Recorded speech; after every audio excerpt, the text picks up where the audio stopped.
mira el món des de que tens record, sempre recercant el misteri ocult rere una columna o en una rajola trencada. La fotografia no és més que una eina de registre, un mitjà per deixar constància de les meravelles i els miracles del nostre món. Així comença el portfoli d'en Magí Cànovas, artista manacorí, graduat en realització audiovisual i amb un màster en creació fotogràfica. Va estudiar també el batxiller artístic en el Mossèn Alcover i darrerament també ha estudiat un grau en disseny i creació digital. Actualment treballa sobretot a Barcelona, on desenvolupa el seu treball artístic. En aquesta exposició ens presenta una selecció de fotografies realitzades en els darrers anys. L'obra de Magí és com una explosió visual que combina ironia, crítica social i una estètica descaradament vibrant, amb una mirada fresca i provocadora, i construeix escenes que juguen entre la realitat i la ficció. Les seves fotografies destaquen, sobretot, pels colors cridaners. Hem de dir que les seves fotos estan a la part de baix, quan se veu.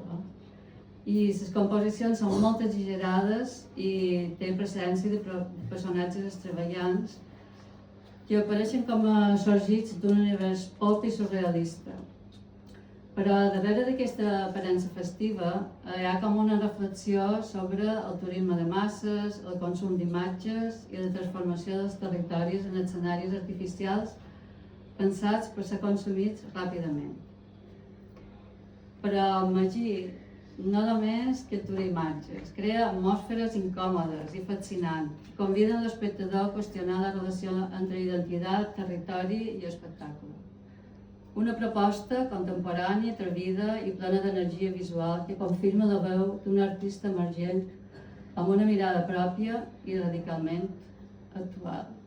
Gaudiu de la seva exposició.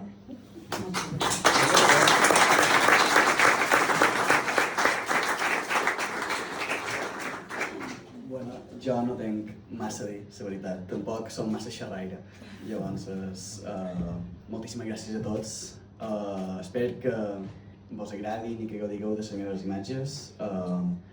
Crec que quan vaig començar amb aquest estil, perquè els temes que se tracten són molt diferents, des de mites de Manacor i el filicidi i el turisme de masses o la crítica en aquest, però jo sobretot el que volia fer era matar una mica aquesta fotografia tan purista i veure fins a on se pot arribar i fins a què considerem fotografia, al final.